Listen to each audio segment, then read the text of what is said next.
काय सांगतात ज्ञानोबा राय? आम्हा साधकासी वंदनीय राष्ट्रपती महाराज म्हणतात, हाची मार्ग सोपा जन्म मरणाच्या चुकवाया देवा. घडी घडी म्हणे तुझे नाम जपावे, घडी घडी म्हणे तुझे नाम जपावे. आम्हा साधकासी हाची मार्ग सोपा जन्म मरणाच्या चुकवाया देवा. जन्म मरणाच्या चुकवाया देवा. अनुभव घ्यावे घडी घडी म्हणे तुझे नाम जपावे. आम्हा साधकासी हाची मार्ग सोपा. इथं जो तुम्ही आलाय ना माय बाप, हा सभा मंडप साधा नाही बरं. रक्ताचं पाणी करून तिचं दर्शनाची लीलसा मानसा लालसा अंतकरणामध्ये निर्माण करतो समर्थ सद्गुरू गजानन महाराज. वंदनीय महाराज म्हणतात, आम्हा साधकासी हाची मार्ग सोपा. हा सोपा मार्ग दाखवला संतांनी, आणि या संतांनी सांगितलं तीर्थयात्रा करा. जर तीर्थयात्रा तुम्ही त्र्यंबकेश्वरची केली तर तुमच्या लक्षात येईल की त्या भोलेनाथाला त्र्यंबकेश्वर का म्हणतात. भगवंताला डोळे किती आहे बोला हो. महादेवाला म्हणून राहिलो मी. सांगायचं तात्पर्य एवढंच, महादेवाला किती डोळे आहेत? 3. जिथे त्रि न येतो तिथे त्र्य लक्षात घ्या. त्र्यंबे त्र्यम म्हणजे 3. बकेश्वर बकेश्वर असणारा तो महादेव, त्याचं नाव त्र्यंबकेश्वर आहे. ज्याचं एक्झाम्पल जर तुम्हाला द्यायचं गेलं, एक मा पार्वती नाव, पार्वतीचं नाव उमा पण आहे. एक नाव उमा पण आहे. उमा का कसं नाव पडलं? जेव्हा ती आपल्या महादेवाच्या प्रेमात पडली, मला महादेवच प्राप्त करायचा आहे म्हणून ते तप करायला लागली. आणि ती तप करत असताना ती एका डोंगरावर गेली, पर्वतावर गेली. पर्वतावर पाला पाचोडा खायला लागली, हवा खायला लागली, पाणी न पिता, अन्नाचं सेवन न करता. मग अशा वेळेस काय झालं, जी पर्वताची जी पत्नी आहे तिचं नाव काय आहे?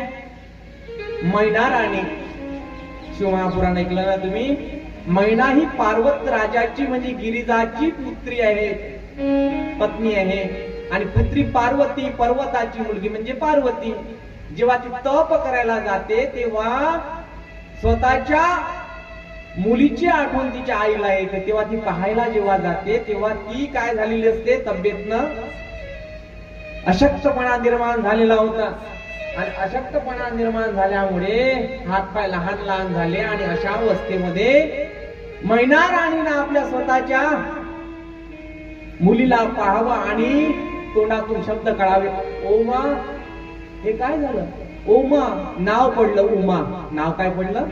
ओमाचा अपभ्रंश झाला, उमा नाव दिलं. म्हणून तर आपण म्हणतो ना, उमापती महादेव की जय. सांगायचं तात्पर्य एवढंच, त्र्यंबकेश्वर त्र्यंबकेश्वर आणि या त्र्यंबकेश्वराला जर आपण मंगलाचरणामध्ये जर प्रतिपादित केलं मायबाप, तर तो मंगलेश्वर ज्याचं नाव भूत भावन आहे, आदि भूतेश्वर आहे, कुंडकेश्वर आहे, भुवनेश्वर आहे, तो असाध्य ते साध्य झालेले जे कार्य आहे ते यशस्वी करण्याचा मार्ग सुफल करतो. सांगायचं तात्पर्य एवढंच, हा वारकरी संप्रदाय थोडक्यात अज्ञानाच्या वाटेकडून प्रकाशाच्या वाटेकडे घेऊन जाणार आहे.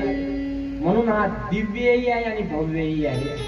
याची वाट अज्ञानाच्या मार्गाकडून प्रकाशाच्या वाटेकडे घेऊन जाणारा हा संप्रदाय आहे.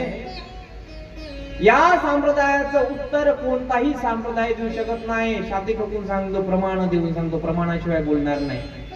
लक्ष घ्या.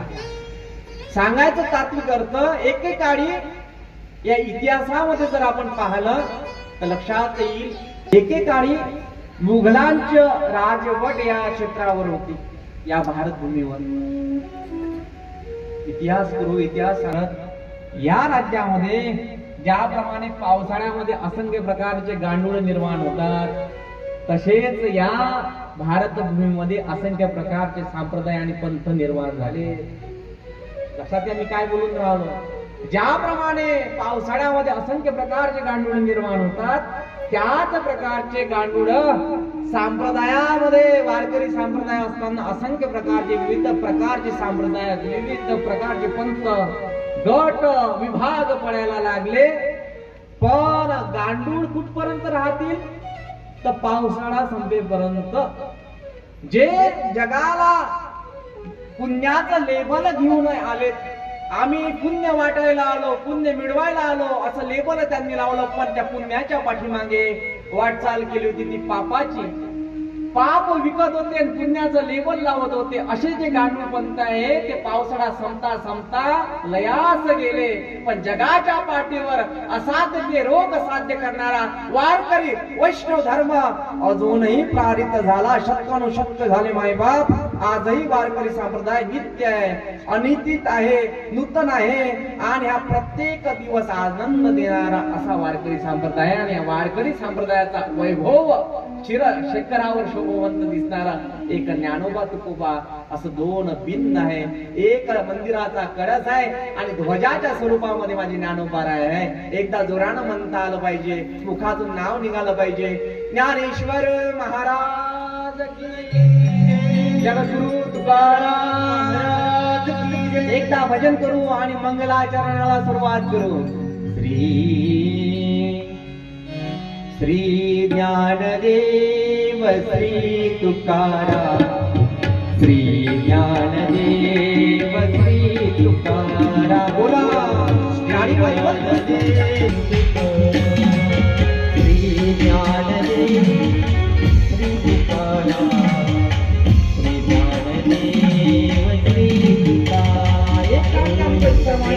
श्री ज्ञानदेव श्री तुकाराम.